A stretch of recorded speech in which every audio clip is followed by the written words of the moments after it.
warahmatullahi wabarakatuh. Selamat sore.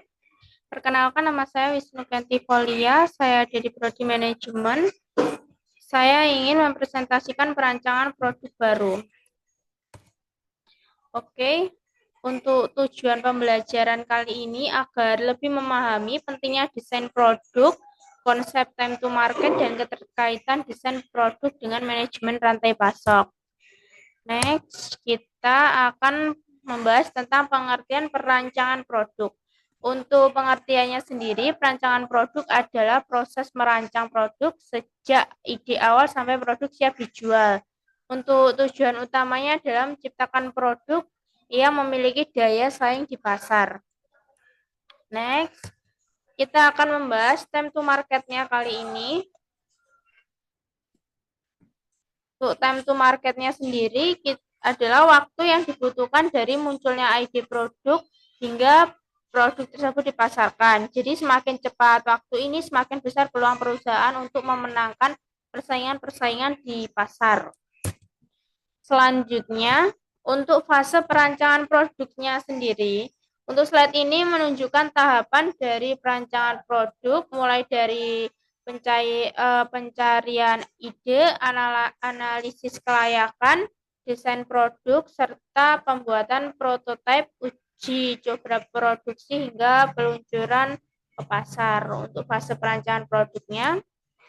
Selanjutnya, integrasi dan kriteria pemasok. Di sini kita ada integrasi dan kriteria pemasok. Untuk integrasinya sendiri, itu pemasok perlu melibatkan atau dilibatkan sejak awal proses perancangan agar desain produk sesuai dengan kemampuan produksi dan dapat menekan biaya serta risiko kesalahannya.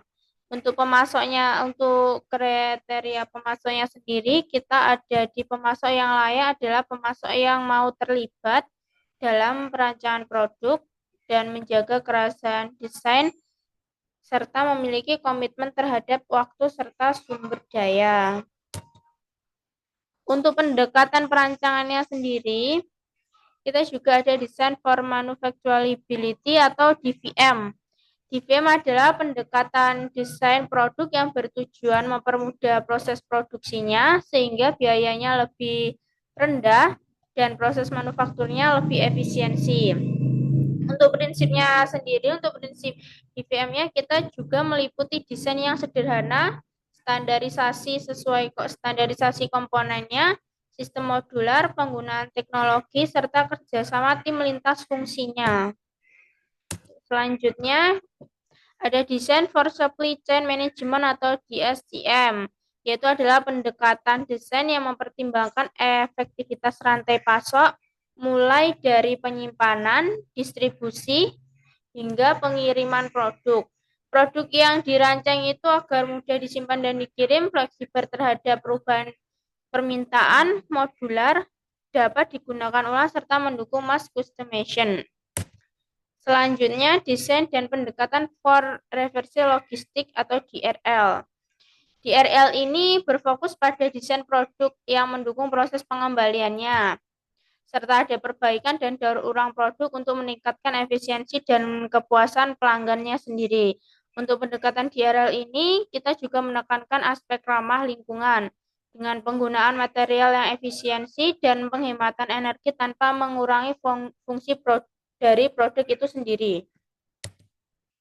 Selanjutnya, desain dan pendekatan for mass customization atau DMC, yang ini memungkinkan suatu perusahaan untuk memproduksi produk yang dapat disesuaikan dengan kebutuhan pelanggan.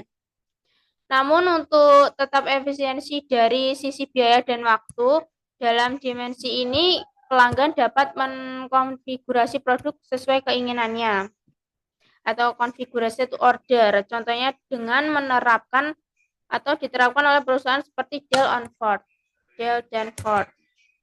Selanjutnya juga ada kesamaan dan keuntungan dari komponennya. Kesamaan komponen itu berarti menggunakan komponen yang sama untuk berbagai variasi produk, sehingga proses produksi menjadi lebih efisiensi. Untuk keuntungan komponennya sendiri, Keuntungan dari kesamaan komponen adalah persediaannya lebih rendah untuk proses produksinya juga lebih sederhana dan tercapainya economies of scale. Selanjutnya, kesimpulan dari presentasi kali ini adalah sebagai kesimpulan, perancangan produk yang baik akan meningkatkan daya saing, efisiensi produk, serta efektivitas rantai pasok perusahaan. Untuk menegaskan bahwa desain produk harus terintegrasi dengan rantai pasok, menuntut time to market yang cepat, serta membutuhkan kerjasama lintas fungsi. Sekian presentasi dari saya.